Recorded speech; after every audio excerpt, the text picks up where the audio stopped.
हमने डिस्कस किया था कि सर अगर हम कंपनीज की बात करें तो या बॉडी कॉर्पोरेट कह लें या कंपनी कह लें, एक ही बात है। तो कंपनीज की अगर हम बात करें तो सर दो तरह की होती थी, लिमिटेड और अनलिमिटेड। तो फिर हमने डिस्कस किया था जो लिमिटेड लायबिलिटी वाली कंपनीज हैं वो मजीद दो तरह की हुआ करती थी, लिमिटेड बाय शेयर कैपिटल और लिमिटेड बाय गारंटी। और फिर हमने डिस्कस किया था ये जो गारंटी लिमिटेड कंपनीज होती हैं इसमें लोग मेंबर का बनते हैं, मतलब उसका प्रोसेस फॉलो करके, और फिर साथ वो क्या देते हैं, एक गारंटी भी देते हैं। और ये गारंटी किस चीज की होती है, बड़ा कि कल जब ये कंपनी वाइंडिंग अप में जाएगी तो उस वक्त, उससे पहले नहीं, उस वक्त अगर आपकी लायबिलिटीज पे करने के लिए एसेट्स कम पड़ रहे होंगे तो मैं भी लाके अपने घर से इतनी अमाउंट कंट्रीब्यूट करूंगा, इस बात की गारंटी। और फिर उसकी लायबिलिटी कहां तक लिमिटेड होती है, जितनी वो मेंबर बनते वक्त उसको गारंटी दे रहा होता। फिर मेरे बच्चे हमने डिस्कस किया था कि जो लिमिटेड बाय शेयर कैपिटल, वो तो भाई आपको पता है कि शेयर्स जितने आप लेंगे वहां तक आपकी लायबिलिटी लिमिटेड। और पुराने वक्तों में शेयर्स उधार भी होते थे, अगर उधार अभी लिए कुछ उधार वाले शेयर हैं तो वो जब रिमेनिंग अमाउंट पे कर देंगे। फिर मेरे बच्चे मजीद हमने डिस्कस किया था कि गारंटी लिमिटेड कंपनी क्या होती है, बोला ये पब्लिक ही होती है। लेकिन शेयर कैपिटल वाली कंपनी फिर मजीद डिस्कस किया था, ये दो तरह की होती थी, ये प्राइवेट भी होती थी और पब्लिक भी। फिर हमने डिस्कस किया था कि सर ये पब्लिक कंपनी कौन सी होती है। हमने कहा था ऐसी कंपनी जो प्राइवेट ना हो, ऐसी कंपनी जो प्राइवेट ना हो उसको क्या बोलेंगे, ये पब्लिक कंपनी है। तो इसका मतलब हमें पब्लिक कंपनी को समझने के लिए किसकी तरफ गए थे, प्राइवेट कंपनी। और फिर हमने प्राइवेट कंपनी को पढ़ा था कि प्राइवेट कंपनी ऐसी कंपनी जिसमें एक तो शेयर ट्रांसफर करने के ऊपर रिस्ट्रिक्शन लगी होती कि शेयर मेंबर शेयर ट्रांसफर नहीं कर सकते, और दूसरा जो शेयर होल्डर होते हैं या मेंबर्स होते हैं उनकी तादाद पे लिमिट लगी होती है कि उनकी तादाद 50 से ज्यादा नहीं हो सकती। और फिर हमने डिस्कस किया था कि यहाँ पे प्रोहिबिशन होती है कि ये कंपनी पब्लिक को शेयर्स के लिए इन्वाइट नहीं करेगी। और फिर हमने डिस्कस किया था ये जो प्राइवेट कंपनी ये भी मजीद दो तरह की होती है, सिंगल मेंबर कंपनी और other than single member company. और सिंगल मेंबर ऐसी प्राइवेट कंपनी जिसमें दो मेंबर हो, और other than single member company ऐसी प्राइवेट कंपनी जिसमें कम से कम दो मेंबर हो और मैक्सिमम 50 मेंबर हो। और फिर हमने ये भी डिस्कस किया था कि जब आपने 50 मेंबर काउंट करने हैं तो कौन से काउंट करने हैं, कौन से नहीं करने। तो हमने कहा था कि जो इंप्लॉई हैं वो कौन नहीं होंगे, और जो ज्वाइंट शेयर होल्डर हैं वो सिंगल मेंबर के तौर पर काउंट। फिर मेरे बच्चे हमने डिस्कस किया था ये जो पब्लिक कंपनी ये भी दो तरह की होती है, एक लिस्टेड और अनलिस्टेड। और जो लिस्टेड कंपनी ऐसी कंपनी होगी जिसकी सिक्योरिटीज, जिसमें शेयर्स भी हो सकते हैं, डिबेंचर भी हो सकते हैं, वो स्टॉक एक्सचेंज के ऊपर ट्रेड हो सकते हैं, तो समझ लो कौन सी है, लिस्टेड। और जिसके ना हो रहे हो तो वो क्या होगी, अनलिस्टेड। वैसे भी एक असूल दिमाग में रखिएगा, हर पब्लिक कंपनी के शेयर स्टॉक एक्सचेंज के ऊपर ट्रेड नहीं होते। पब्लिक कंपनी में से भी उसी कंपनी के शेयर स्टॉक एक्सचेंज के ऊपर ट्रेड होते हैं जो अपने आप को लिस्ट करवाएगी। और लिस्टेड कंपनी मतलब स्टॉक एक्सचेंज के ऊपर शेयर सिर्फ और सिर्फ लिस्टेड कंपनी के ही ट्रेड हो सकते हैं। तो इस तरह की बातें मेरे बच्चे हमने डिस्कस किया था। फिर हमने एक और बात पढ़ी थी कि सर फिर फॉरेन कंपनी क्या होती है। हमने कहा था कि ऐसी कंपनी या बॉडी कॉर्पोरेट जो किसी और मुल्क में इनकॉर्पोरेट हो गए, पाकिस्तान में कोई प्लेस ऑफ बिजनेस या कोई लाइसेंस ऑफिस रखती हो या किसी और तरीके से कोई कारोबार कर रही हो, तो उसको हमने कहा था ये फॉरेन कंपनी है। यानी कि पाकिस्तान में इनकॉर्पोरेट होने वाले कोई भी इदारा या कंपनी या बॉडी कॉर्पोरेट वो फॉरेन नहीं होगी, वो जाहिर बात है वो पाकिस्तानी ही कहलाएगी। लेकिन मुल्क से जिसकी इनकॉर्पोरेशन मुल्क में ना हुई हो वो हमेशा ही क्या कहलाएगी, वो फॉरेन कंपनी ही हो। जो हमारे कानून के तहत ना बनी हो, पक्की बात है वो क्या है, वो फॉरेन कंपनी, चाहे वो बॉडी कॉर्पोरेट हो चाहे वो दूसरी कंपनी। खैर उसके बाद मेरे बच्चे मजीद अगर आपको याद हो कुछ चीजें, पब्लिक सेक्टर वाली बात हमने डिस्कस किया था कि सर पब्लिक सेक्टर कंपनी कौन सी होती है। तो याद करें हमने पढ़ा था कि पब्लिक सेक्टर कंपनी का मतलब क्या है, ऐसी कंपनी, कोई भी कंपनी सर कब पब्लिक सेक्टर कंपनी हो। इस कंपनी को अगर हम पब्लिक सेक्टर बोलना चाहें, हमने कहा पहले नंबर पे याद रखेंगे ये पब्लिक सेक्टर कंपनी, ये जो कंपनी है चाहे ये प्राइवेट हो चाहे ये पब्लिक कंपनी, इससे कोई फर्क नहीं पड़ता। लेकिन अगर इस कंपनी के मोर देन 50%, वहां पे उसने लफ्ज 51% बोला कि एटलीस्ट 51%, नॉट लेस देन 51%, अगर उसके 51% कम से कम 51% वोटिंग सिक्योरिटी गवर्नमेंट के पास हो, इस कंपनी के 51% वोटिंग सिक्योरिटी गवर्नमेंट के पास हो, या हमने डिस्कस किया था इस कंपनी के मेजॉरिटी डायरेक्टर अपॉइंट करने की पावर गवर्नमेंट के पास हो, या इस कंपनी के सारी की सारी ही ऑनरशिप गवर्नमेंट के पास हो, तीन तरीके का, पूरी की पूरी ऑनरशिप गवर्नमेंट के पास है, सारी शेयर होल्डिंग, या गवर्नमेंट के पास कम से कम 51% शेयर्स हो, या वोटिंग सिक्योरिटी वाले, या गवर्नमेंट के पास क्या है उसके मेजोरिटी डायरेक्टर अपॉइंट करने की पावर आ जाए, तो ऐसी कंपनी को क्या बोला करेंगे, ये पब्लिक सेक्टर कंपनी है। तो यहीं पे मेरे बच्चे एक और कॉन्सेप्ट भी हमने डिस्कस किया था कि सर होल्डिंग और सब्सिडरी कंपनी किसको कहते हैं, उसी तरह का मामला। लेकिन हम पब्लिक सेक्टर की बात नहीं कर रहे हैं यहाँ पे, तो आम कंपनीज की बात कर रहे हैं।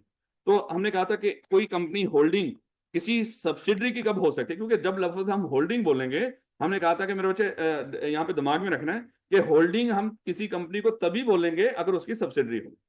अगर किसी कंपनी के साथ लफ्ज ये बोला जाए कि सीएफई एक होल्डिंग कंपनी है, वो आगे कुछ बताए ना बताए, आपको कम से कम दिमाग में आ जाना चाहिए कि इसकी लाजमी तौर पे कोई सब्सिडरी। और अगर वो बोले सिर्फ एक सब्सिडरी कंपनी है, उसको आगे कुछ भी बताने की जरूरत नहीं, पक्की बात है इसकी कोई ना कोई होल्डिंग भी है। तो बच्चे फिर हमने डिस्कस किया था कि सर इस सब्सिडरी कंपनी की होल्डिंग कंपनी कौन हो सकती है।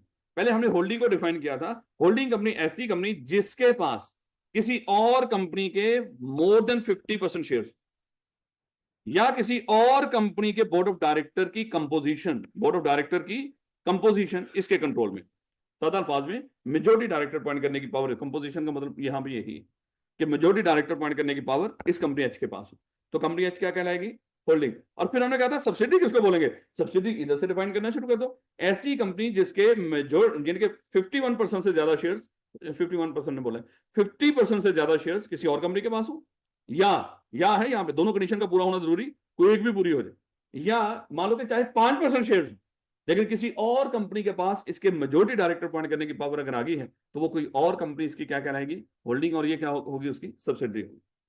याद है ये बात। और फिर एक और बात हमने डिस्कस की थी, ये जो होल्डिंग कंपनी है इसके पास सब्सिडरी के जो शेयर्स हैं वो चाहे इसके पास इसके अपने डायरेक्टली हो, चाहे इसके पास किसी और सब्सिडरी के थ्रू इनडायरेक्टली, इसकी अपनी मान लो कि इसकी खुद की जो शेयर होल्डिंग है वो 5% है, और इसकी एक एसोसिएट कंपनी भी है, इसकी एक एसोसिएट कंपनी भी है, उस एसोसिएट कंपनी के पास इस कंपनी के मान लो 40% शेयर है, और इसकी एक सब्सिडरी भी है, और सब्सिडरी के पास मेरे बच्चे इसके मान लो कि 46% शेयर है। मुझे बताओ क्या ये कंपनी एच की सब्सिडरी है, क्या ये कंपनी एच की होल्डिंग है, क्यों बोला, 5% उसके अकाउंट होंगे, और ये क्या ये एसोसिएट वाले अकाउंट होंगे, ये अकाउंट नहीं, याद रखोगे ना इस बात को। एक और बात अभी याद रखिएगा क्योंकि अब वो बातें अभी आपको बताएगा।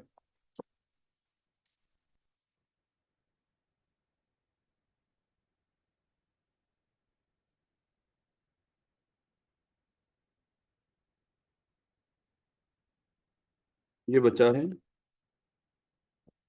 बच्चे पर किसका कंट्रोल होगा, उसके बाप का, अज्यूम कर लो, पेरेंट्स भैया ठीक हो गया, अम्मा भी कह सकते हैं वैसे तो इसको यहाँ पे, आगे डिस्क्रिमिनेशन खत्म हो जाए, है तो पेरेंट्स। और इन पर कंट्रोल किसका होगा, उनके पेरेंट्स। अब दादा दादी भाई बस सादा रख लो इसको, क्योंकि हमने एक चीज ही सुनी है बस। तो दादाजी, और दादाजी पे कंट्रोल किसका होगा, पर दादाजी, ऐसे ही फिर आगे लक्कड़ दादा पता नहीं क्या कुछ आ जाए, होते हैं ना बोलते हैं। लो बेटा, बजाहिर आपको नजर आ रहा होगा ये जो बच्चा है ये इस पे कंट्रोल है बाप का, तो शायद ये बाप क्या है उसका, उसका होल्ड है, मतलब ये होल्डिंग है। लेकिन मेरे बच्चे बाप पर किसका कंट्रोल है, दादा का। तो मैं कह सकता हूं अगर बाप का बच्चे पे कंट्रोल है लेकिन बाप पे दादा का कंट्रोल है, तो दादा का शायद बच्चे पे भी कंट्रोल है, क्योंकि बच्चे को कौन कंट्रोल कर रहा है, बाप। और बाप की जो भाग दौड़ है वो किसके हाथ में है, दादा के। तो दादा अपने बच्चे के जरिए इस बच्चे को कंट्रोल कर सकता है। सेम मामला यहां पर भी है, कहता है अगर कोई कंपनी सब्सिडरी है और उसकी अगर कोई होल्डिंग है, और आगे इस सब्सिडरी की आगे कोई मजीद सब्सिडरी है, तो ये जो सब्सिडरी की सब्सिडरी होगी वो भी होल्डिंग की भी सब्सिडरी, याद रखोगे कि देखो ये बच्चा है, इस पे तो ये जितने बड़े रिश्ते होते हैं सब पे कंट्रोल होता है। ये भी आके चपेट मार सकता है, ये भी मार सकता है, ये भी मार सकता है, या इसको ये क्या ये इसको कहें वो बच्चे को कुटो, इसको कहो बच्चे को कुटो, ये आके कुटेगा। वैसे समझाने की बात करो तो ये ना कहना सर ये कैसे हो सकता है, एक कंपनी के दो होल्डिंग कैसे हो सकती है, बेटा मेनली एक ही होल्डिंग, और वो कौन सी है, ये वाली मेन। क्यों, अब देखो जरा, कहता है कि अगर किसी होल्डिंग कंपनी की कोई सब्सिडरी हो और आगे उस सब्सिडरी की मजीद कोई सब्सिडरी हो, तो सब्सिडरी की सब्सिडरी भी, जिसको हम सब सब्सिडरी कहते हैं, वो भी होल्डिंग की भी सब्सिडरी ही कहलाती है, क्योंकि इस सब्सिडरी पे कंट्रोल किसका है, होल्डिंग। ये होल्डिंग के कहे बगैर कुछ नहीं करती। और मेरे बच्चे जो ये कहेगी वो वही करती है, तो इसका मतलब जब इसको कंट्रोल किया जा रहा होगा, ये किसकी मर्जी पे कंट्रोल किया जा रहा होगा, होल्डिंग।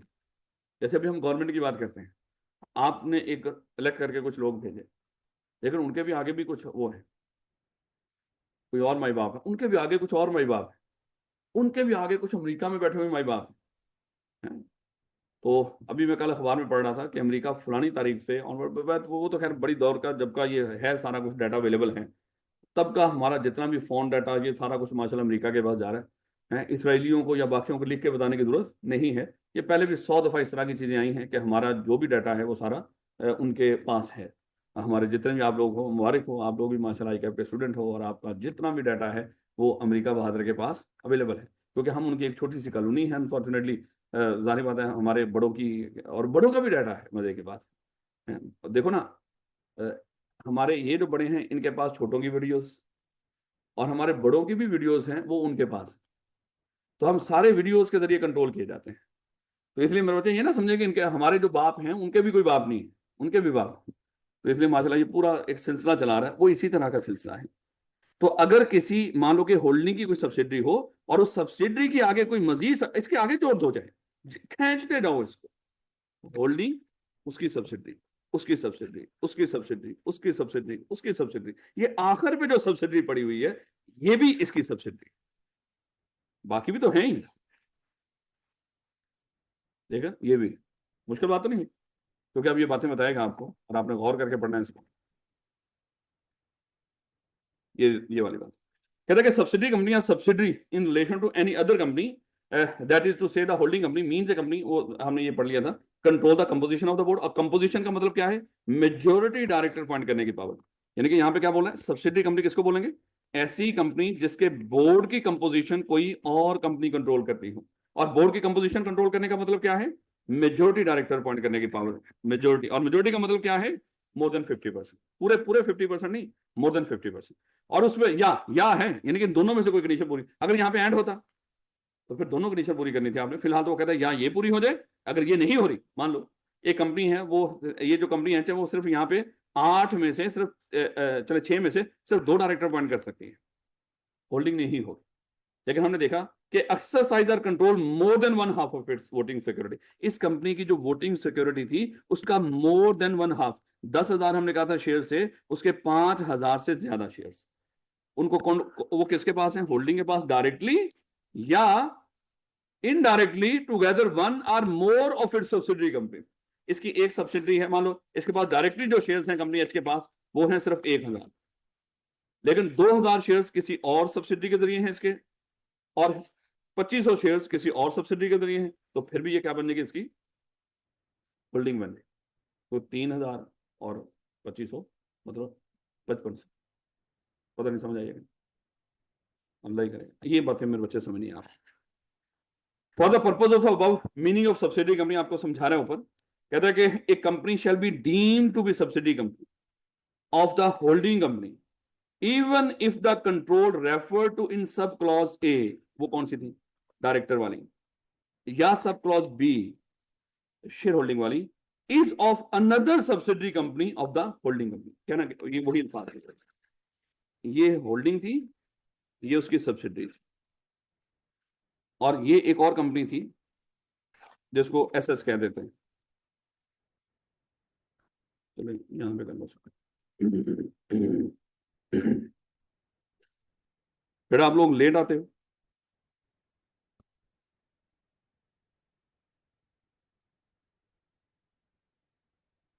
ले बेटा, ये तरह लाइनें जो हम पढ़ रहे हैं इसका अंदर मतलब समझिएगा। अभी हमने डिस्कस किया कि मेरे बच्चे, एक होल्डिंग है और उसकी एक सब्सिडरी, एक और एसएस कंपनी है। इस एसएस कंपनी के साथ होल्डिंग का डायरेक्टली कोई ताल्लुक नहीं है, लेकिन मेरे बच्चे इस एसएस के मोर देन 50% शेयर, क्या चलो जैसे उसने लफ्ज बोले ना, जो कंट्रोल है, ये जो कहना वो क्या चाह रहा था, ये होल्डिंग इस एसएस की भी होल्डिंग होगी। अगर ये जो ऊपर के दोनों पॉइंट्स वाला जो कंट्रोल है, तो कौन सा? डायरेक्टर वाला और शेयर होल्डिंग वाला, ये कंपनी खुद अपनी बजाय किसी अपनी और सब्सिडरी के जरिए किसी और कंपनी पर रखती हो, तो तब वो कोई और कंपनी भी इसकी क्या कहलाएगी? सब्सिडरी। जस्ट एग्जांपल मेरे बच्चे, दोबारा, होल्डिंग का इस एच कंपनी का एसएस के साथ कोई डायरेक्टली ताल्लुक नहीं है, लेकिन इसकी एक सब्सिडरी, इस सब्सिडरी के पास, ये सब्सिडरी क्या करती है? इस कंपनी एसएस के बोर्ड ऑफ डायरेक्टर की कंपोजिशन कंट्रोल में करती है। यानी कि मेजोरिटी डायरेक्टर अपॉइंट करने की पावर किसके पास है? एस के पास। और एस किसकी सब्सिडरी है? एच की। तो समझो ये एच किसकी होल्डिंग है? एस एस की भी होल्डिंग है। एस एस किसकी सब्सिडरी है? ये एच की भी सब्सिडरी है। क्योंकि ये जो कंट्रोल था सर उसका डायरेक्टली तो है नहीं बोर्ड की कंपोजिशन। हम कहेंगे अगर एक होल्डिंग कंपनी डायरेक्ट कंट्रोल की बजाय अगर अपनी सब्सिडरी के जरिए भी किसी और कंपनी के बोर्ड ऑफ डायरेक्टर की कंपोजिशन कंट्रोल कर सकती हो तो तब भी मेरे बच्चे होल्डिंग ही कहलाएगी उसकी, इसकी भी होल्डिंग कहलाएगी। अल्फाज थोड़े से अगेन बोल रहा हूँ, ये तो आप अभी आए हो ना?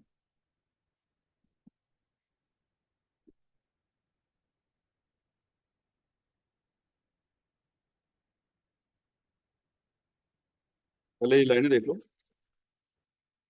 ये ऊपर हमने सब्सिडी की डेफिनेशन पढ़ी थी पहले। हमने कहा कि सब्सिडी कंपनी कौन सी होती है? सब्सिडी कंपनी ऐसी कंपनी होती है जिसके जिसकी बोर्ड ऑफ डायरेक्टर की कंपोजिशन किसी और कंपनी के कंट्रोल में हो, बोर्ड ऑफ डायरेक्टर की कंपोजिशन या इसके मोर देन 50% शेयर्स किसी और कंपनी के पास हो, तो ये क्या कहलाएगी? सब्सिडी।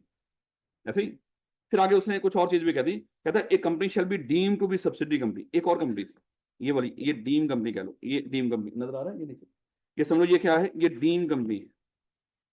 कहता है एक company shall be deem to be subsidy, डीएस कर लो इसको, deem to be subsidiary company of the holding company if the control refer to in sub clause ए और सब क्लॉज बी, ये वाला जो कंट्रोल है is of another subsidiary company of the holding company. यानी कि वो कहना क्या चाह रहा है, वो कहता है कि एक company deem to be subsidiary company of the holding company, अगर ये जो दोनों पॉइंट्स वाला कंट्रोल है वो होल्डिंग का डायरेक्टली ना भी हो, सब्सिडरी जो डीम सब्सिडरी कंपनी है उसके ऊपर ना भी हो, किसी अपनी और सब्सिडरी के जरिए अगर इसका वही कंट्रोल ऊपर वाला कौन सा कंट्रोल था, अगर मान लो ये जो होल्डिंग की सब्सिडरी थी डायरेक्टली, ये वाली कंपनी इस कंपनी के बोर्ड ऑफ डायरेक्टर की कंपोजिशन को कंट्रोल करती है, या इस कंपनी के पास इस कंपनी के मोर देन 50% वोटिंग राइट्स वाली वो सिक्योरिटीज हैं, तो मेरे बच्चे समझ लो ये जो होल्डिंग कंपनी है इसकी भी क्या है? होल्डिंग है वही असूल कि यानी कि अगर कोई होल्डिंग है उसकी जो सब्सिडरी है और सब्सिडरी के आगे कोई सब्सिडरी हो, और सब्सिडरी की सब्सिडरी कैसे बनी होगी? इसी दो पॉइंट से। तो ये सब्सिडरी की सब्सिडरी होल्डिंग की भी सब्सिडरी होती है, बस मेन पॉइंट यही है। बस उसको लिखते हुए उसने जाहिर बात है कि माशाल्लाह जो अल्फाज हैं वो थोड़े से औखे कर दिया उसने। कहना क्या चाह रहा है कि होल्डिंग की अगर कोई सब्सिडरी हो और उसकी सब्सिडरी की कोई सब्सिडरी हो तो वो होल्डिंग की भी सब्सिडरी, और आगे उसकी सब्सिडरी की आगे मजीद सब सब्सिडरी हो, वो भी होल्डिंग की भी सब्सिडरी ही हो। वही बच्चा बाप दादा परदादा वही सारा कुछ। नहीं ना समझा इस बात? जब बड़े होंगे तो दिक्कत होगी मेरे बच्चे, जब कंसोलिडेशन पढ़ेंगे। आप ऐसे कोई एफ पढ़ हैं, तो आपको जब कंसोलिडेशन पढ़ाएंगे ना तो फिर ये बातें उस वक्त आपके बड़े काम की होंगी। ले बेटा, खैर पता नहीं आपके आपकी जो कंसोलिडेशन किस लेवल की, मैंने पता किया था, बस मेरा ख्याल 8-9 टोटली उसमें एडजस्टमेंट्स, ज़्यादा से ज़्यादा 10-11, उससे ज़्यादा एडजस्टमेंट्स हैं ही नहीं। लेकिन माशाल्लाह उसके लिए एक बच्चा उसके पास 90 सवाल थे, 90 क्वेश्चंस कंसोलिडेशन के, उसकी प्रैक्टिस के लिए एक पूरा एक रजिस्टर था उसके पास, जिनके नोट्स थे, उसमें 90 सवाल दिए हुए थे कंसोलिडेशन को समझने के लिए। अब वो बच्चा जो 90 सवाल करेगा वो तो मेरा बच्चा फिर यही करता रहेगा सेशन, जबकि टोटल एडजस्टमेंट्स हैं ही कितनी? मैक्सिमम 9-10। तो खुदा के लिए बच्चों पे रहम करें, उन्होंने कोई और सब्जेक्ट भी रखा होता है साथ। हर कोई बंदा अपने आप को यही चाह रहा है कि मैं अपने सब्जेक्ट में बच्चे को पागल कर दूं, कल ये बच्चा खुदा ना खासा चाहे उस पागलपन में फेल हो जाए, लेकिन बच्चा कहेगा टीचर ने तो बड़ी मेहनत की थी। मादत के साथ मैं ये नहीं कह रहा किसी और, लेकिन खुदा के लिए बच्चे के लिए आसानियां पैदा करें। तो उसमें पता नहीं पुराने वक्त में हमारे एक बड़े सीनियर टीचर हैं, अभी एक थोड़ा सा पहले वो गोल्ड मेडलिस्ट भी है माशाल्लाह, सीएफओ थे पहले के भी सीएफओ। मैं थोड़ा सा स्पेसिफिक हो रहा हूँ, मादत वापस आता हूँ। तो वो किसी कॉलेज में पढ़ा रहे थे, उन्होंने क्या किया, उन्होंने मान लो कि वही तो तरीकाकार होता है जो पुराने जिसमें वो पढ़े, उन्होंने गोल्ड मेडल भी लिया, सारा कुछ उसी तरह। अगरचे आज का थोड़ा सा चीजें हल्की सी चेंज होगी, मान लो हम कहते हैं वो सौखा था, चलो जो भी था, है तो कॉन्सेप्ट तो मेरे बच्चे सारे डिलीवर करने होते हैं ना अगली पार्टी को। तो उसने वो पढ़ा दिया, सिलेबस बड़ी जल्दी खत्म हो गया। तो उनकी जो कॉलेज की मैनेजमेंट उन्होंने बुलाया कि सर क्या हुआ, अब हमें पता चला आपका सिलेबस ही खत्म हो गया। कहता हाँ, मैंने सारा कुछ पढ़ा दिया उनको तसल्ली से, ईच एंड एवरीथिंग, सवाल भी जो जो थे वो भी करवा दिए जो रेलिवेंट थे जितना भी। तो सब बाकी कॉलेजों में तो अभी क्लासें चल रही हैं वो तो शायद महीना और चलेंगी, और आपने इतनी जल्दी खत्म करवा दिया सब, ऐसे तो आप मार्केट में फिर कम्पीट कर ही नहीं सकते। वो कहते हैं मतलब मैं कम्पीट करने के लिए थोड़ी आया, मैं तो बच्चे को पढ़ाने के लिए हूँ, वो मैंने पढ़ा दिया। अब वो सुकून से मेहनत करेगा, वो सारी वो उसकी प्रैक्टिस करेगा मजीद, जो उसने खुद करनी है, पेपर में तो खुद ही करेगा उसको। तो उसके बाद उन्होंने कभी पढ़ाया नहीं, वो छोड़ ही गया। कहता कि यहाँ पे फिर इसका मतलब यहाँ पे तो कंपटीशन है, और यहाँ पे पढ़ाई वाला मामला तो खत्म हो गया। तो मैं तो पढ़ाने आया था, तो अगर वो पढ़ाना यहाँ पे मकसद नहीं, तो मकसद compete करना है, तो मैं इस उम्र में कैसे compete करूंगा फिर? तो भैया मैं छोड़ के जा रहा हूँ। तो फिर उन्होंने कभी सीए वाले बच्चों को पढ़ाया ही। और वो सीए फाइनल के भी और नीचे भी माशाल्लाह बड़े रिनाउंड टीचर्स हैं। खैर, ये ना कहना कि मैंने सुनी है बात, ये सिर्फ किसी और से सुनी है, सर के पास बैठ के ही सुनी है। आपको लग रहा होगा कि सर ने किस्सा सुना होगा कहीं से। तो बैठे थे उनके पास, उन्होंने बताया कि सर अब आपका मन करता है पढ़ाने को? उन्होंने कहा कि ये हुआ है, खुद सोचेंगे अब मैं पढ़ाऊं यहाँ पे। तो खैर, नेक्स्ट देखिए, the composition of company board shall be deem to be, और डीम का मतलब तो पता चल गया ना आप, कि हम समझेंगे। कंट्रोल बाय अनदर कंपनी, हम अभी हमने डिस्कस किया था ना कि कंपनी होल्डिंग होगी सब्सिडरी की, अगर सब्सिडरी के बोर्ड ऑफ डायरेक्टर की कंपोजिशन किसके कंट्रोल में हो? एच के। और आप आगे उसने ना लफ्ज बेशर्म ने यहीं पे लिख देता ना उसको, सही था, लेकिन उसने कहा वो मुझसे गलती हो गई, मैंने लफ्ज ऊपर कंपोजिशन का मतलब बोल दिया, अब मैं वो मतलब भी मुझे समझाना चाहिए आप। अब वो मतलब समझा रहा है, वो गलती हो गई, वो मतलब समझा रहा है आपको। कहता है कंपोजिशन का मतलब क्या है? To be control by another company if the other company by exercise of power exercisable by it at its discretion can appoint और रिमूव, यानी कि सिर्फ लीगल वर्डिंग है। कहना ये चाह रहा है, अगर इस कंपनी एच के पास इस सब्सिडरी के मेजॉरिटी डायरेक्टर अपॉइंट और रिमूव करने की पावर हो, तो समझ लो इसके कंपनी एच के पास कंपनी एस के बोर्ड ऑफ डायरेक्टर की कंपोजिशन है। अजीब सी बात है, लेकिन समझा रहे हैं वो, ये एक्सप्लेनेशन दे रखी है उसने, ताकि ऊपर की टर्म में आपको पता चले। आपने यही याद करना मेनली, तो बस ये समझाने के लिए। इस इन दो पॉइंट्स में आप क्या समझे? पहले पॉइंट में क्या समझे? अगर कोई होल्डिंग उसकी सब्सिडरी है, और सब्सिडरी के आगे सब्सिडरी है, और ये सब्सिडरी के आगे सब्सिडरी कैसे बनी होगी? इन दो चीजों से। तो इसका मतलब होल्डिंग इस सब्सिडरी की भी होल्डिंग, नहीं ना समझे? और दूसरा पॉइंट में क्या था? हमने कहा था कि बोर्ड ऑफ अगर कोई कंपनी किसी कंपनी के बोर्ड ऑफ डायरेक्टर की कंपोजिशन कंट्रोल करती है, वो होल्डिंग होती है। फिर उसने कहा कि कंपोजिशन कंट्रोल करने का मतलब क्या है? मेजॉरिटी डायरेक्टर अपॉइंट और रिमूव करने की पावर। ले बेटा, होली ऑन कंपनी का तो पता ही आपको, होली ऑन सब्सिडी, ऐसी कंपनी जिसके 100% शेयर होल्डिंग के पास हो, वो क्या कहलाएगी? Wholly owned subsidiary. अब वो देखो, जब आप कंसोलिडेशन पढ़ेंगे, वहां पे कुछ सब्सिडीज होंगी जो होली ऑन है, वो आसान होती है, उसकी कैलकुलेशन भी आसान लगेगी आपको कंसोलिडेशन में। लेकिन जब एक होगी कि जिसके 70% 80% शेयर्स हैं होल्डिंग के पास, इसका मतलब उसमें कोई 20%, कोई 25%, 30% एनसीआई का नॉन कंट्रोलिंग इंटरेस्ट, यानी कि 80% तो हमारे कंट्रोल में है, लेकिन 20% किसी और के कंट्रोल में भी तो है। तो जहां पे एनसीआई आ गई, समझो हम रुल गए हैं, तो वहां पे टेंशन ही टेंशन। बस दुआ किया करो कि जब वो कंसोलिडेशन करवाए, कौन सी कंपनी की करवाए? होली ऑन सब्सिडरी की, वो जिंदगी आसान होती है। जब एनसीआई आ गई, तो फिर आपने एनसीआई का हिस्सा अलहदा करना है, उसका अलहदा करना है, एसेट्स को बांटना है, अजीब रौला होता है उसमें। लेवड़ कहता है होली ऑन सब्सिडरी कौन सी होगी? कहता है holding company means A company which is other company holding है। ये क्या बकवास है? ये मेरा ख्याल है गलत लिखा हुआ है, ये शायद कोई और चीज लिखी है, ऐसे लिखा हुआ यहाँ पे भी, किताब में भी कुछ और लिखा होगा ना, किताब वाला रीड करना। ये मेरा ख्याल है कि मैंने स्लाइड सही, ये हेडिंग तो सही थी, लेकिन नीचे मैंने, हाँ वो मैंने चेंज नहीं किया उसको। पढ़ दो कोई बच्चा, होली ऑन सब्सिडी की डेफिनेशन पढ़ दे बेटा।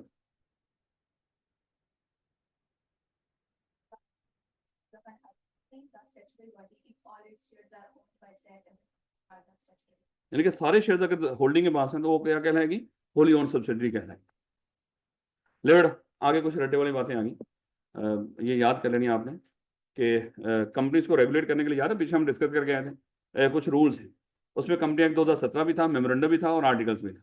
जब उसने रूल्स की बात की थी, रेगुलेशंस की बात की थी, या ये कहने के कोड ऑफ कॉर्पोरेट यानी कि कंपनीज की गवर्नेंस के लिए कुछ रूल्स हैं।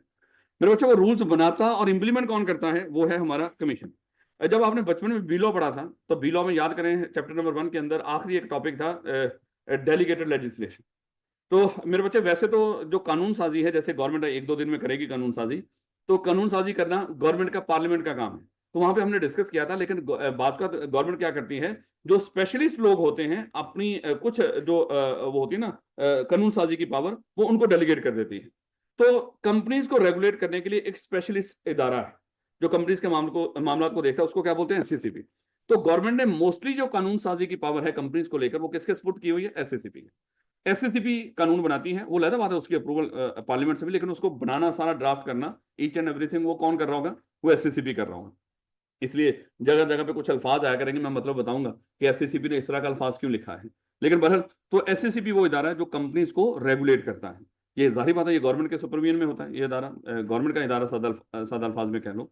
और मेरे बच्चे, ये कब बना, ये सारा कुछ थोड़ी सी चीजें देखी कि रट्टे वाली हैं, इसमें कोई वो नहीं है मेरे बच्चे। कहता है कि कमीशन, एक तो होता है कमिश्नर, यहाँ पे कमीशन, चाहे लफज खाली कमीशन बोला हो, चाहे लफज एससीसीबी बोला हो, चाहे securities and exchange commission of Pakistan बोला हो, एक ही बात। यानी कि तीन अल्फाज हैं, commission, SCCB, securities and exchange commission of Pakistan. अगर पेपर के अंदर आप लिखते हुए एससीसीबी की जगह खाली कमीशन बोल दो, या एससीसीबी बोल दो, या पूरा भी लिख दोगे, इसको आई कैप का एग्जामिनर बुरा नहीं मानेगा, क्योंकि ये जगह जगह पे वो खुद भी यही यूज करता है। The commission means securities and exchange commission of Pakistan, constituted जो भी है, ये, हाँ, ये कोई पता नहीं लगता मेरे बच्चे बुरे वक्त में, वो कह के किस एक्ट के तहत बना है। तो securities and exchange commission of Pakistan act 1997। तो याद है पीछे हम एक पढ़ के आए थे बॉडी कॉर्पोरेट की डेफिनेशन। तो बॉडी कॉर्पोरेट की डेफिनेशन में कितनी तरह के इदारे थे? 3 तरह के। कौन कौन से वाला? कंपनी, किसी और मुल्क में इनकॉर्पोरेट होकर पाकिस्तान में काम करने वाली है कंपनी, और पाकिस्तान के अंदर ही किसी खास कानून के तहत बनने वाले इदारे। क्या एससीसीपी के लिए कोई खास कानून है? बिल्कुल, इसका अपना कानून है, securities and exchange commission of Pakistan act 1997, जिसके तहत इसको बनाया और चलाया जाए। इसका मतलब क्या हुआ? ये कंपनी है, बॉडी कॉर्पोरेट, ये बॉडी कॉर्पोरेट, ये भी एक कॉर्पोरेशन है। उसके बाद में आगे वो बता रहा है कि एससीसीपी की ऑर्गेनाइजेशन, इसके ऑफिस की बात करेगा कुछ, और उसके बाद मेरे बच्चे इसकी पावर्स। अच्छा, एक और देखिएगा, हमारे मुल्क में जो कानून साजी करती है पार्लियामेंट, लेकिन उस कानून साजी को इंप्लीमेंट करने के लिए पार्लियामेंट के पास आगे 2 तरह के लोग, एक पुलिस है और एक अदालतें। अगर देखें आप, तो अगर कोई मान लो कि पुलिस क्या करती है, कुछ बुराइयों को पकड़ती है, उसके ऊपर पूरा एक केस बनाती है और किसके पास लेकर चली जाती है? अदालत के पास। फिर अदालत उसको कानून के मुताबिक देखती है, अगर है कि नहीं, अगर नहीं है तो कितना कानून के अगेंस्ट है, उस लिहाज से उसको सजा देती है। कंपनी भी इंसान है, तो इस इंसान को भी कंट्रोल करने के लिए, उसी तरह जिस तरह हमारे लिए अदालतें और पुलिस है, कंपनी के लिए भी अदालतें और पुलिस। तो यहां पे मेरे बच्चे, जो अदालतों वाला काम करेगा वो कौन करेगा? वो कमीशन करेगा। और कंपनी के लिहाज से जो पुलिस है, जिसको देख के हमारी दौड़ें लग जाती है, तो कंपनी की दौड़ें लगा करेंगी रजिस्ट्रार को देखे। तो एक्चुअली ये कंपनी के पॉइंट ऑफ व्यू से ये क्या है? ये पुलिस ही समझो मेरे बच्चे। जैसा पुलिस हमारे घरों में आजकल तो शदीद मामला है ना, जो पीटीआई के घरों में, उनके मान लो कि कल पता चला उनकी एक बंदे की बिल्ली कह रहे हैं, बिल्ली मेरा ख्याल है, या कुतिया होगी या बिल्ली होगी, उसको भी उठा के ले गए अगले बंदे को ब्लैकमेल करने के लिए, या तो वोट हमारी फेवर में दे दो, या लाइव उसकी वीडियो दिखाएंगे, ये देख बिल्ली बिल्ली जाने लगी, बिल्ली जाने लगी। तो इस तरह वो कर रहे हो, सच्ची बता रहा हूँ आपको, वो कर रहे हैं। और ये बड़े उन्होंने वो किया, वो वीडियो के साथ किया है, उसको रिपोर्ट किया। हम लोगों को क्या पता, आपके जजीरे में पता सिग्नल आते भी हैं कि आपके हमसाया मुल्क में क्या हो रहा है। लेकिन हमारे जजीरे, यहाँ पे हमारे मुल्क में बड़े बुरे हालात हैं। आप जिस जजीरे से आते हो यहाँ पे पढ़ने के लिए, वहां पे तो मुझे पता है सब सुख है, वहां पे रावी चैन ही चैन लिख रहा होगा। खैर वापस, तो यहाँ पे एक पुलिस भी होगी रजिस्ट्रार, उसकी भी डेफिनेशन ऑफ पावर मेरे बच्चे, रट्टे वाली बातें सारी। एससीसीपी हमें पता चल गया किस एक्ट के तहत बना हुआ है, एससीसीपी एक्ट 1997। और मेरे बच्चे, ये ऑपरेशनल कब हुआ था? हो सकता है पेपर में पूछ ही ले कि बताओ एससीसीपी कब ऑपरेशनल हुआ था, इसने काम करना कब शुरू किया था? बना तो 1997 के एक्ट के मुताबिक था, लेकिन इसने काम 1999 में करना शुरू किया था, 1 जनवरी 19। ये 4 ऑप्शन में एमसीक्यूज के अंदर आ सकता है मेरे बच्चे। आगे ये भी पूछा जा सकता है कि भैया एससीसीबी अगर 1999 में इंप्लीमेंट हुआ, तो इससे पहले भी तो कंपनीज हुआ करती थी, उसको कौन रेगुलेट करता था? कोई इदारा तो होगा इससे पहले वाली कंपनीज को रेगुलेट करने के लिए। तो साथ उसने बता दिया कि इससे पहले जो कंपनीज को रेगुलेट करने वाला इदारा था मेरे बच्चे, उसको कहते थे कॉर्पोरेट लॉ अथॉरिटी, सीएलए। यानी कि एससीसीपी की जगह पे पहले क्या हुआ करता था? सीएलए। तो ये हो सकता है कि यही एमसीक्यूज के अंदर पूछ ले। अच्छा बताओ, एससीसीपी ने कौन सी बॉडी को रिप्लेस किया था? तो नीचे 4 ऑप्शन आ रहे होंगे, तो 4 ऑप्शन में से एक ऑप्शन क्या होगा? मतलब सीएलए। और कह रहा है it has been vested with educate operation administrative and financial autonomy. Autonomy का क्या मतलब होता है? खुद मुख्तारी। बिल्कुल सेम अल्फाज मेरे बच्चे आई कैप के लिए भी। आई कैप भी हम कहते हैं ना सेमी गवर्नमेंट टाइप का इदारा, एक्चुअली अगर वैसे बजाहिर देखा जाए तो गवर्नमेंट टाइप का ही इदारा समझो उसको। क्योंकि उसके जितने भी मेरे बच्चे रूल्स रेगुलेशन है वो सारे पार्लियामेंट से अप्रूव होके आते हैं। इसका मतलब उसको कंट्रोल कौन कर रहा है? मेनली तो है तो वो पार्लियामेंट के अंडर ही चल रहा, लेकिन आई कैप के पास खुद मुख्तारी है, ऑपरेशनल लिहाज से भी, एडमिनिस्ट्रेटिव लिहाज से भी, फाइनेंस, मतलब गवर्नमेंट इसमें अमल दखल नहीं करती और ना ही कर सकती है। अगर गवर्नमेंट इसमें अमल दखल कर रही होती तो मेरे बच्चे हमारा जो आई कैप है वो भी सियासी नौयत का होता, और सियासी नौयत का इस हद तक होता, शायद मरियम नवाज भी चार्टर्ड अकाउंटेंट होती है। तो जाहिर बात है मेरे बच्चे, उन्होंने ले देनी थी वहां से डिग्री है, सारा कुछ सियासी मामला। तो आज वो भी माशाल्लाह साग डार के साथ एफसीए होती है। ये तो शुक्र है कि उसमें सियासी मामला नहीं चलते, अदरवाइज तो इसका कहीं पे एडमिशन हो नहीं रहा। जहाँ पे कोई सिफारिश फुरिश करके वो कहीं पे किंग एडवर्ड में या इधर उधर एडमिशन हुआ, वहां से भी जैसे हुआ वो भी, तो इसने तो स्कूल से आई क्या में फिर सीए कर लेना है। एक तो बड़ा होता था और भी, तो इसलिए याद रखिएगा इसी इसी तरह का इदारा एसएससीपी भी है। ये भी मेरे बच्चे ऑपरेशनल लिहाज से, अपने मामला चलाने के लिहाज से, एडमिनिस्ट्रेटिव लिहाज से, और पैसे जो भी ये वसूल वसाल करते होंगे उस लिहाज से ये खुद मुख्तार है। खैर गोली मार ऑफिस, इसके एससीसीपी के 9 ऑफिस है मेरे बच्चे। टोटल कितने ऑफिस हैं? 9 ऑफिस। इसमें से 8 मेरे बच्चे रीजनल ऑफिस हैं और 1 हेड ऑफिस है। 9 ऑफिस में से 8 रीजनल ऑफिस हैं और 1 हेड ऑफिस है। अब इसका जो हेड ऑफिस है मेरे बच्चे वो है इस्लामाबाद के अंदर, और इसके जो 8 रीजनल ऑफिस हैं ये मेरे बच्चे 8 शहरों के अंदर है। अब वो जो 8 शहर मेरे बच्चे, आपने वो उसमें नाम लिखकर बोले हुए, तो अब आपको भी नाम लिख हो सकता है पूछ ले कि एससीसीपी के ऑफिस बताओ कहाँ कहाँ है। हम वहां पे बताएंगे कि इसका हेड ऑफिस कहाँ पे है, इस्लामाबाद में, और इसके जो 8 रीजनल ऑफिस हैं वो 8 शहरों में है, 8 शहर। अब मेरे बच्चे, वैसे मैं बच्चों को बता रहा होता था कि जब बचपन में हम इसको याद करते थे कि जो 8 शहर हैं उसमें से 6 जो शहर हैं वो हैं जो हमारी पीएसएल की टीमों वाले हैं। कम से कम पीएसएल तो हम देख ही लेते हैं। तो पीएसएल की टीमें कहाँ कहाँ से आती हैं मेरे बच्चों को पता होगा। एक इस्लामाबाद से आती है, इसका मतलब एक हेड ऑफिस भी इस्लामाबाद में और एक उसका रीजनल ऑफिस भी कहाँ पे है, इस्लामाबाद के अंदर। उसके बाद रीजनल ऑफिस में से इस्लामाबाद हो गया, कराची की टीम है, लाहौर की, पेशावर, कोयटा, मुल्तान, और क्या है,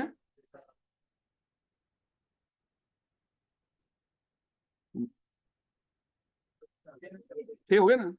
और 2 और शहर हैं, एक मेरे बच्चे सखर है और दूसरा फैसलाबाद, क्योंकि ये भी 2 बड़े मशहूर, अल्लाह करे यहाँ से 2 टीमें आ जाए रौले मुके हैं, तो ताकि ये चीज़ वैसे ही आसान हो जाएगा है, हमारे बच्चों को यार रटना थोड़ा थोड़ा सा आसान हो जाएगा, और तो को नहीं। ले बेटा, ये याद रख लीजिएगा मेरे बच्चे इस तरह की बात। टोटल ऑफिस कितने हो गए? 9, 8 रीजनल और 1 हेड ऑफिस। इस्लामाबाद में कितने ऑफिस हैं? 2, 1 हेड ऑफिस और रीजनल ऑफिस, और बाकी 7 शहर, और वो याद रख लीजिएगा। अच्छा, पहले ना मुल्तान की टीम नहीं थी, आपको पता है, बाद में ऐड हुई। तो पहले ये तो शुक्र है उन्होंने ये कहते, इसीलिए मैं दुआ करता रहता हूँ हर दफा। तो बाकी जो 2 रह गए उसकी भी टीमें आ रही। फैसलाबाद भी इतना माड़ा शहर नहीं और सखर भी इतना माड़ा नहीं है, इंडस्ट्रियल शहर है, इंडस्ट्री है ना वहाँ पे, इसलिए इन्होंने 2 ये शहर रखे हुए। कंपनीज कंपनीज के मामला यहाँ पे ज्यादा होते हैं। जी बेटा, उसके बाद आगे बात पावर्स एंड फंक्शंस की। कहता है कि एससीसीपी एक इतना बड़ा इदारा जो कंपनीज को रेगुलेट करता है, तो इसके पास कंपनीज को रेगुलेट करने के लिए पावर्स कहाँ से आती?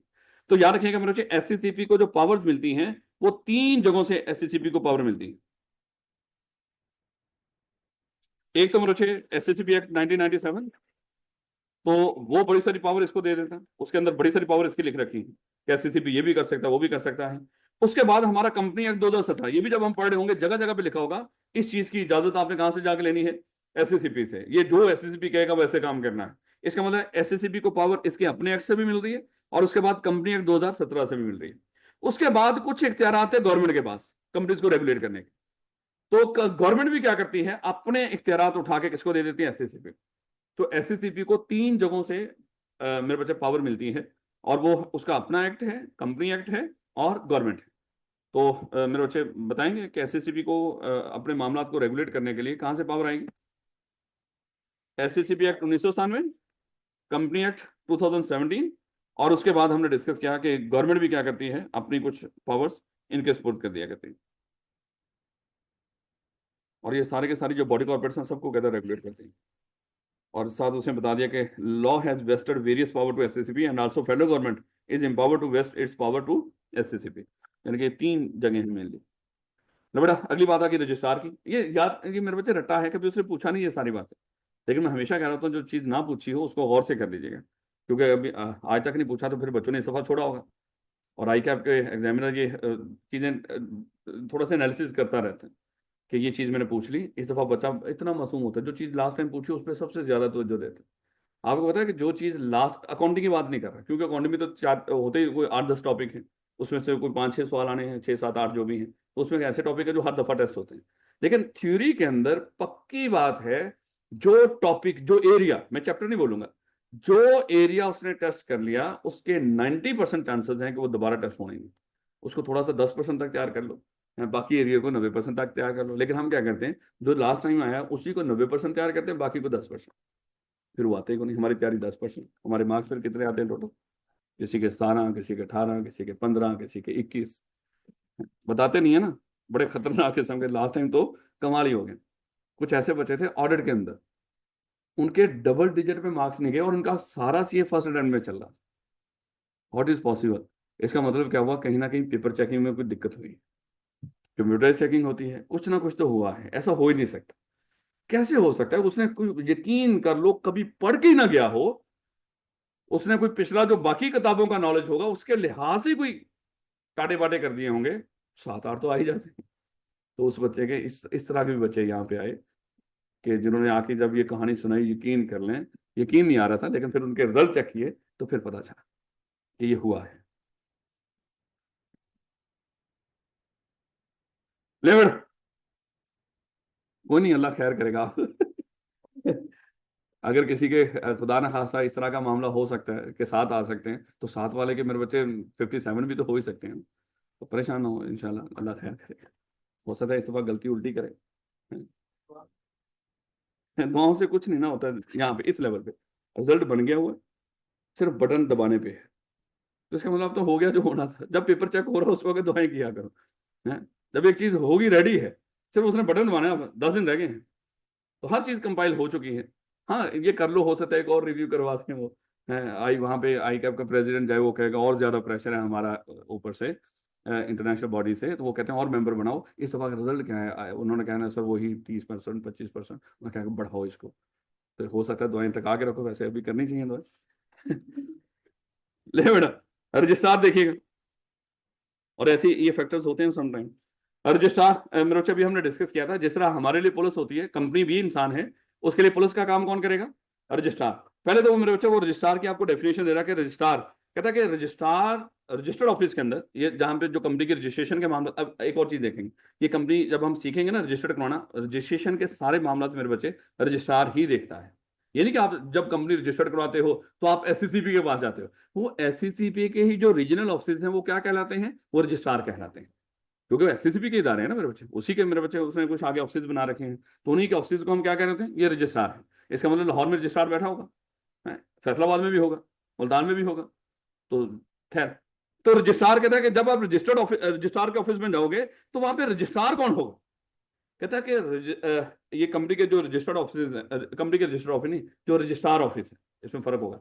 जो रजिस्ट्रार ऑफिस होगा मेरे बच्चे, वहां पे हर कोई बंदा बैठा हुआ इन ओहदों के नाम से, वो रजिस्ट्रार ही हो।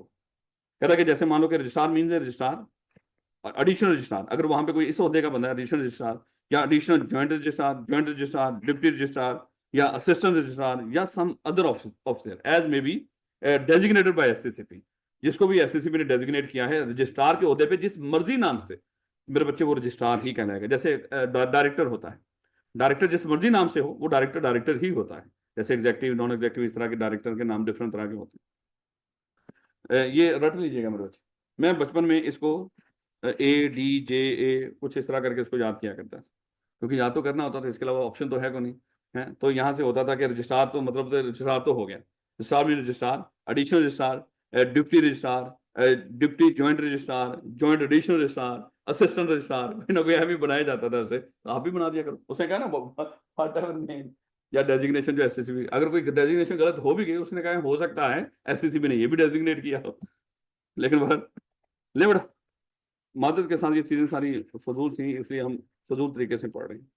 उसके बाद आगे मेरे बच्चे रजिस्ट्रार की पावर्स एंड ड्यूटीज। जब हमने इसको पुलिस बोल रहे हैं तो इसके मामला भी पुलिस जैसे ही हैं। कहता है इसकी पावर्स में क्या कुछ है, कुछ देखो हमारे पूरे सिलेबस के अंदर इसकी पावर बिखरी पड़ी होगी। यकीन कर लो कि अगर ये पेपर में रजिस्ट्रार की पावर्स एंड ड्यूटीज अगर वो 15 से 20 नंबर की भी पूछ ले तब भी कम हो, इतनी ज्यादा पावर्स एंड ड्यूटीज हमारे सारे सिलेबस के अंदर रजिस्ट्रार की जिक्र होगा। और जब वो पेपर में अगर पूछ लिया उसने रजिस्ट्रार की पावर्स और ड्यूटीज बताओ और 5 से 8 नंबर का पूछ लिया, तो याद रखना फिर इतनी सी बातें लिखने से आपको 5 से 8 नंबर नहीं मिलने। इसका मतलब क्या हुआ, वो अज्यूम करेगा कि जहां जहां पे आपने अपनी किताब के अंदर रजिस्ट्रार की पावर पढ़ी है या ड्यूटीज पढ़ी है, या तो ड्यूटी खाली पूछ रहे बड़ी है, यहाँ पे भी है आगे भी है, पावर्स पूछ रहे, खाली पावर्स भी 5-8 नंबर की बड़ी हैं। तो मेरे बच्चे दिमाग में रखिएगा, इस टॉपिक को आपको पूरे पेपर में, पूरी किताब के अंदर बिखरा हुआ पाएंगे। सिर्फ यहीं पे, इसी पे आपने वो नहीं करना। जब ये पढ़ेंगे तो मेरे बच्चे आगे भी जगह जगह में मिलेंगी, आपको बताते भी जाएंगे थोड़ा सा। बेटा रजिस्ट्रार की पावर्स और ड्यूटीज क्या है? कहता है एक तो पावर एंड ड्यूटी है registrar start from registration of the company to receive various documents. यानी कि जब आप कंपनी को रजिस्टर्ड करवाते हो, कहता है वहीं से उसकी ड्यूटी स्टार्ट हो जाती है कि कंपनी को रजिस्टर्ड करना किसकी ड्यूटी है? रजिस्ट्रार की है। ये उसकी पावर भी कह लो, चाहे उसकी ड्यूटी कह लो। Which the companies are required to be submit to the authority under that. यानी कि कल अगर आप कंपनी रजिस्टर कराना चाहते हो तो उसके लिए डॉक्यूमेंट्स जमा करवाने हैं। डॉक्यूमेंट्स आपने किस अथॉरिटी के पास इस एक्ट के मुताबिक जमा करवाने हैं? उस अथॉरिटी का नाम क्या है? रजिस्ट्रार। जैसे आप आई कैप के स्टूडेंट बनना चाहते हैं, क्या आई कैप के स्टूडेंट बनने के लिए आपको उसके पास रजिस्टर्ड होना पड़ेगा? तो फिर आप कहाँ पे जाकर रजिस्टर्ड होते हो? आई कैप के ऑफिस के अंदर। फिलहाल तो आई कैप खुद ही कर रहा है उसको। आगे कुछ और बातें करनी शुरू कर दी। He keeps the record of mortgages and charges, हमारा चैप्टर है पूरे का पूरा। ये मॉर्गेजेस और चार्जेस हम वहीं पे जाके पढ़ेंगे। इसका मतलब क्या है? अभी इसको मेरे बच्चे, वैसे तो बचपन में आप I2B के अंदर भी पढ़ के आए हो इस तरह की बातें। याद है जब आप पढ़ा करते थे कि अगर कोई मिस्टर ए है, कि किसी बैंक से लोन लेने गया हो, और बैंक वाले उसको कहेंगे सर हम आपको लोन दे देते हैं, लेकिन बदले में आप हमें कोई कोलेटरल, या दूसरा उसका नाम है सिक्योरिटी, आप हमें कोई सिक्योरिटी प्रोवाइड कर दो। और ये जो सिक्योरिटी होती है, जब आप उधार लेते हो किसी से, जो सिक्योरिटी प्रोवाइड करते हो, वो 3 तरह की हो सकती है। या तो प्लेज होता है, या मॉर्गेज, या चार्ज। तो मेरे बच्चे प्लेज क्या होता है? जब आप किसी से उधार लें और उसके पास कोई अपना फिजिकल एसेट हो, कोई मूवेबल एसेट, वो उसके पास रखवा दें, इसको मेरे बच्चे प्लेज कहते हैं। और मॉर्गेज में क्या होता है? जब किसी चीज के डॉक्यूमेंट्स, टाइटल डॉक्यूमेंट्स, ऑनरशिप के कागज, जमीन जमून है, बिल्डिंग है, उसके कागज रखवा दें, इसको मॉर्गेज कहते हैं। और इसी तरह एक चार्ज होता है। चार्ज में ना आप एसेट देते हो, ना ही डॉक्यूमेंट्स देते हो, बल्कि सिर्फ लिख कर वादा कर लेते हो, कल मैंने पैसे वापस ना किए तो वो मेरी जो शादरे की प्रॉपर्टी है वो आपकी हो। इसको कहते हैं चार्ज। चार्ज का मतलब होता है राइट क्रिएट करना। तो ये हमारा पूरा चैप्टर है मेरे बच्चे, यहाँ पे भी आप उन्होंने ऐड कर दिया। और चलें, ही keeps the record of mortgages and charges, also keep track of company routine documents. Company के जो बाकी सारे डॉक्यूमेंट्स होंगे, जगह जगह पे कहेंगे ये फलाने डॉक्यूमेंट्स, कंपनी की रेजोल्यूशन, ये डॉक्यूमेंट्स आपने किसको जाके जमा करवाने हैं? रजिस्ट्रार को। तो रजिस्ट्रार उन डॉक्यूमेंट्स को भी अपने पास रखता है। और document beside his power to call the officer. और इस देखो, अगर हम इसकी यहाँ पे पावर्स का जिक्र करें, एक पावर तो उसने यहाँ तक बता दी, यहाँ तक। He keep the record of mortgages and charges, एक पावर होगी। उसके बाद दूसरी पावर मेरे बच्चे, he keeps track of company routine documents, ये दूसरी पावर होगी कि कंपनी के रूटीन डॉक्यूमेंट्स भी वो मंगवा सकता है कंपनी से। तीसरे नंबर पे यहां से शुरू कीजिएगा, he can call the officers of the company including director for information and explanation, एक यहां तक। ये 3 पावर्स होगी। उसके बाद also empower to inspect the books and record of the company, वो खुद जाके कंपनी के जहां पे भी डॉक्यूमेंट्स पड़े होंगे रजिस्टर्ड ऑफिस के ऊपर, जो हम देखेंगे, वहां पे जाके वो कंपनी के ये रिकॉर्ड्स और ये बुक्स वगैरह खुद भी इंस्पेक्ट कर सकता है। यानी कि बंदों को भी बुलवा सकता है, आओ, जैसे थानेदार बुलाता है, इधर आओ, वही आपके खिलाफ कोई शिकायत आई है, थाने में हाजिर, तो बुला भी सकता है कंपनी के बड़ों को। और अगर वो जाके कंपनी में वहां पे मेरे बच्चे खुद भी किताबें कुतुबें इंस्पेक्ट कर सकता है। कहते हैं आगे 5वें नंबर पे, he may seize the books and record if he believes, यानी कि वो कंपनी की किताबों को कब्जे में भी ले सकता है अगर उसको लग रहा हो that seizure is necessary to reach out certain facts by commission, कि कमीशन ने उसको कोई जिम्मेदारी दी है इन्वेस्टिगेट करने की, और उस इन्वेस्टिगेशन के लिए इनकी किताबों को अपने कब्जे में लेना जरूरी है, तो वो किताबों को कब्जे में भी ले सकता है। तो 5 पावर्स तो मेरे बच्चे यहीं पे लिखी हुई है कहीं। इसके अलावा आगे सिलेबस में बथेरी बिखरी हुई मिल जाएंगी आप। ये सारी मेरे बच्चे रट्टे वाली बातें हैं। ऑफिसर, ऑफिसर किसको बोलेंगे? बड़े ध्यान से देखिएगा। अब एक टेस्ट एक बच्चा मेरे पास लेकर आया, उसमें लिखा हुआ था कि बताएं ऑफिसर कौन होता है। नीचे 4 ऑप्शन थे, और 4 ऑप्शन में ये नाम लिखे हुए, ये नाम लिखे हुए थे। जाहिर बात है कहीं पे कोई एक नाम कम कर दिया, कहीं भी एक नाम ज्यादा कर दिया। हमारे कंपनी लॉ के अंदर जो ऑफिसर की डेफिनेशन है, उसमें ये लोग शामिल हैं। तो जब भी कोई बंदा आपसे पूछे कि कंपनी में ऑफिसर कौन होता है, तो आपने इन्हीं नामों को मेरे बच्चे, अगर वो 4 ऑप्शन आ रहे हो, तो जहां पे ये लोग पूरे हो रहे हो, आपने उसको टिक करना है।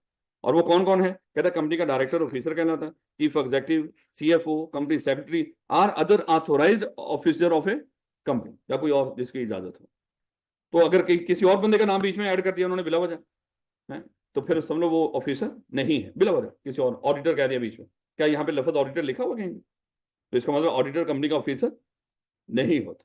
खैर, कहता कि उसके बाद बोर्ड किसको बोलेंगे मेरे बच्चे? बोर्ड, हम बोर्ड ऑफ डायरेक्टर्स को बोल रहे होते हैं। चाहे उसको बोर्ड बोल दो, चाहे उसको BOD बोल दो, चाहे उसको पूरा बोर्ड ऑफ डायरेक्टर्स बोल दो, चाहे खाली डायरेक्टर्स बोल दो, एक ही बात है। कहता है board in relation to company means board of director of the company, the meeting of board are called board meeting in which they make decision on behalf of the company. यानी कि जो डायरेक्टर्स की meeting हुआ करेंगे उसके लिए लफ्ज क्या बोला करेंगे, बोर्ड मीटिंग, और जब मेंबर्स की मीटिंग हुआ करेंगे उसके लिए लफ्ज क्या बोला करेंगे, जनरल मीटिंग। वो देखेंगे हम, मालिकों की मीटिंग, जनरल मीटिंग, दो लोग थे ना, बनाने वाले चलाने वाले, जो कंपनी बनाने वाले हैं मालिक, उनकी मीटिंग्स को क्या बोला करेंगे, जनरल मीटिंग, और जो डायरेक्टर्स की मीटिंग होगी उनको क्या बोला करेंगे, board meeting. Members of a company, बड़ा ये एक आपकी बड़ी पसंदीदा डेफिनेशन है जो वो पूछता है, कहते हैं मेंबर को डिफाइन कर दो। उनको पता है कि यहाँ पे बच्चों ने गौर से पढ़ा नहीं होगा और माशाल्लाह अपनी अपनी डेफिनेशन लेकर आ जाएंगे, ऐसा बंदा जिसके पास कंपनी के शेयर्स, वो कंपनी का मेंबर है, रौला खत्म, डेफिनेशन कंप्लीट। तो मेरे बच्चे उसने 3 नंबर की डेफिनेशन पूछनी है, और ये जो आप ये आंसर करोगे, ऐसा बंदा जिसके पास कंपनी के शेयर्स हैं, तो ये तो मेरे बच्चे शायद वो 1 नंबर देगा आपको, तो बाकी के 2 नंबर तो आपके गए। तो जब मेंबर्स की बात करते हैं, कहते हैं मेंबर्स ऑफ ए कंपनी कौन होते हैं, इसको मेरे बच्चे थोड़ा सा देखिएगा। अज्यूम कर लें कुछ लोग कंपनी बनाने जा रहे हैं, ये सारे लोग, इनके दिमाग में अभी मेरे बच्चे आइडिया आया है कैसा करते हैं कंपनी बनाते हैं। याद है बचपन में हमने डिस्कस किया था, जो कंपनी बनाने का आइडिया सोचते हैं और उस कंपनी बनाने के लिए कोशिश करते हैं, अभी बनी नहीं कंपनी, उसको हम क्या बोलते थे, प्रमोटर्स ऑफ द कंपनी। मेरे बच्चे ये प्रमोटर्स कहलाते हैं। अच्छा, इन्होंने क्या करना है कंपनी बनाने के लिए, इन्होंने सबने इकट्ठे हुए होंगे, इन्होंने कंपनी बनाने के लिए पहले क्या तैयार करने हैं, डॉक्यूमेंट्स। अभी हम इसी चैप्टर के अंदर पढ़ेंगे कि वो कौन कौन से डॉक्यूमेंट्स हैं जो हम कंपनी को रजिस्टर करवाने के लिए हमें बनाने होते हैं। वो 2 डॉक्यूमेंट्स मेरे बच्चे आपको याद होंगे, एक मेमोरेंडम और एक आर्टिकल्स। अच्छा, मेमोरेंडम के अंदर कंपनी के मेन मेन नाम आ रहे होते हैं, जैसे हमने कहा था ये कंपनी का आईडी कार्ड है, तो यहाँ पे कंपनी को बनाने वालों के भी नाम आ रहे होते हैं, कंपनी को बनाने वालों के नाम आते हैं कि कंपनी को बनाने वाले कौन है, लेकिन वो ये सारे शामिल नहीं होते। मेमोरेंडम में ना एक क्लॉज होगी जिसको हम कहेंगे सब्सक्रिप्शन क्लॉज। मान लो सब्सक्रिप्शन क्लॉज, हम सब्सक्रिप्शन क्लॉज में सारे शेयर होल्डर, आप सारे लोग हो यहाँ पे बैठो, मैं मेमोरेंडम बना रहा हूं, जब मैं बनाते बनाते मेमोरेंडम में ऑथराइज कैपिटल क्लॉज में भी ये होता है और सब्सक्रिप्शन क्लॉज में भी हो सकता है। जब मैं सब्सक्रिप्शन क्लॉज लिखने लगूंगा, एक ये भी एक, मान लो कि 6-7 तो क्लॉज है टोटल, ये लिखने लगूंगा ना, अब मैं आपकी तरफ देखूंगा, बेटा मैं ये सब्सक्रिप्शन क्लॉज लिखने जा रहा हूँ, अब इसमें होगा क्या, आप सारे लोग, अभी कंपनी बनी नहीं, लेकिन यहाँ पे ना ये जो कंपनी के हमने 1 लाख वो था ना कैपिटल, उसके हमने क्या किए थे, 10-10 रुपए के, अज्यूम कर लो एग्जाम्पल के लिए 10,000 शेयर्स बनाए हुए थे। मैंने आपको कहा कि बेटा अब आपको एक जिम्मेदारी है, अब आप इसके कुछ शेयर्स लेने का वादा करें। अभी लेने नहीं शेयर, क्योंकि कंपनी के शेयर्स होते हैं, कंपनी तो अभी बनी को नहीं, लेकिन जो हमने अभी ख्याली तौर पे जो डॉक्यूमेंट्स के अंदर चीजें बना रखी हैं, इरादे तो हमने करने हैं ना। यहाँ पे हमने कहा कि बेटा जो जो अब इस कंपनी का आगे फ्यूचर में जब ये बन जाएगी, मालिक बनना चाह रहा है ना, मेंबर बनना चाह रहा है, वो अपने अपने इरादे लिखवाओ। तो इसमें से मिस्टर ए ने कहा कि सर मैं 100 शेयर लूंगा, मिस्टर बी ने कहा कि सर मैं 200 शेयर लूंगा, इसने कहा कि सर मैं 20 शेयर लूंगा। इस तरह इरादे लिखते हैं हम सबके। कुछ ने कहा कि सर नहीं, मैं इस कंपनी का कोई शेयर नहीं लूंगा, मैं इस कंपनी में अब मजीद इस सारे जो भी हम लोग इकट्ठे हुए थे कंपनी बनाने के लिए, सर मैं यहीं से निकलूँ। अब कुछ लोग यहां से उठेंगे और आज ही यहां से निकल जाएंगे, और उन्होंने अपने इरादे यहाँ पे मेमोरेंडम के सब्सक्रिप्शन क्लॉज के अंदर अपने नाम लिखा ही नहीं कि हम इस कंपनी के शेयर्स लेंगे। तो कुछ लोग वैसे ही निकल गए, तो वो प्रमोटर्स के तौर पे ही बीच में से निकल गए। लेकिन जिन लोगों ने अपने यहाँ पे नाम लिखवाए होंगे, इरादे लिखवाए होंगे, सर अगर कल ये कंपनी बन जाती है, डॉक्यूमेंट्स देंगे जाकर रजिस्ट्रार को, और रजिस्ट्रार अगर हमारी कंपनी को रजिस्टर कर देता है, तो मेरे बच्चे फिर होगा क्या, जिन लोगों ने इरादे लिखवाए थे शेयर लेने के, जिस दिन ये कंपनी रजिस्टर्ड होगी, ये इरादों वाले लोग उस कंपनी के मेंबर बन जाएंगे, शेयर होल्डर बन जाएंगे। इनके लिए लफ्ज बोला करेंगे ऐसे, ये वो लोग हैं प्रमोटर में से जिनको हम कहते हैं सब्सक्राइबर टू द मेमोरेंडम, जिन्होंने मेमोरेंडम बनते वक्त ही अपने इरादे और नाम सब्सक्राइब कर दिए थे कि हम जब ये कंपनी कल बन जाएगी, हम क्या बनेंगे, इसके मालिक बनेंगे, मेंबर बनेंगे। तो ये खास लोग होते हैं, इनको हम बानी लोग कहते हैं। ये सब्सक्राइबर टू द मेमोरेंडम कौन होते हैं, ये कंपनी को बनाने वाले बानी लोग होते हैं। तो जिस दिन फिर कंपनी रजिस्टर्ड हो जाती है, मान लो कि आज शाम को 4 बजे हम रजिस्ट्रार ने हमारी कंपनी को रजिस्टर्ड कर दिया मेरे बच्चे, आज तारीख कौन सी है, 17 अक्टूबर को शाम 4 बजे रजिस्ट्रार ने हमारी कंपनी को रजिस्टर्ड कर दिया। तो शाम 4 बजे जैसे ही हमारी कंपनी रजिस्टर्ड हुई, जिन लोगों ने उस वक्त मेमोरेंडम बनते वक्त बीच में अपने इरादे लिखवाए थे शेयर लेने के, ये इस कंपनी के मेंबर कहलाएंगे। और ये कौन से मेंबर हैं, सब्सक्राइबर टू द मेमोरेंडम। तो पहले पहले कंपनी के मेंबर कहां से आते हैं, कंपनी बनाने वालों में से, और जो कंपनी बनाने वालों में से मेंबर बनते हैं उनको क्या बोला करेंगे, सब्सक्राइबर टू द मेमोरेंडम। ये मेंबर ही होते हैं, लेकिन ये खास मेंबर हैं, बानी लोग हैं। और अब ये कंपनी एक और याद रखिएगा, ये चाहे अपने शेयर्स चंद दिनों के बाद ही बेच दें, चाहे मर जाए, जो मर्जी हो, जब तक ये कंपनी जिंदा है, ये जो मेमोरेंडम है ये भी रहेगा, और ये लोग हमेशा बानी के तौर पे उसमें नाम पका। उसके बाद जो लोग बनेंगे ना इस कंपनी के शेयर होल्डर, इनसे खरीद कर, या कंपनी जब नए शेयर इशू करेगी उनके नाम कभी भी मेमोरेंडम में नहीं आया करें। इसलिए इनका नाम क्या होता है, ये इनको लफ्ज क्या बोलते हैं, सब्सक्राइबर टू द मेमोरेंडम। जिन्होंने मेमोरेंडम बनते वक्त ही सब्सक्राइब कर दिया था शेयर्स के अंदर, शेयर ले लिए थे और इनके नाम मेमोरेंडम के अंदर लिख दिए गए। मुश्किल बात होगी ना। तो मुझे बताएं, कंपनी के पहले पहले मेंबर कहां से आते हैं या कौन बनते हैं? Subscriber to the memorandum. जिस दिन कंपनी रजिस्टर्ड हो जाती है वो कंपनी के मेंबर बन जाते हैं। एक तो मेरे बच्चे एक मेंबर मिल गया आपको। अब दूसरे मेंबर कौन होंगे? इसके बाद कंपनी जब भी नए शेयर इशू करेगी, या जिन लोगों को ये शेयर अपने ट्रांसफर कर देंगे, या बाद में जो बंदा भी जैसे भी अगर कंपनी के शेयर्स का मालिक बनेगा, वो जो शेयर होल्डर वो भी क्या कहलाएगा? Member of the company. और तीसरा, गारंटी लिमिटेड कंपनी में लोग कैसे मेंबर बनते थे? उसके मेंबर्स के रजिस्टर्ड में अपना नाम दर्ज करवा के वो भी मेंबर बनते थे। तो 3 तरीके होते हैं कंपनी का मेंबर बनने के। एक तो सब्सक्राइबर टू द मेमोरेंडम, दूसरे नंबर पे हर वो बंदा जिसके पास कंपनी की जिंदगी में शेयर्स गए हों, किसी भी तरीके से अलॉटमेंट हुई हो शेयर्स की, उनको ट्रांसफर हुए हो, वो भी मेंबर बन जाते हैं।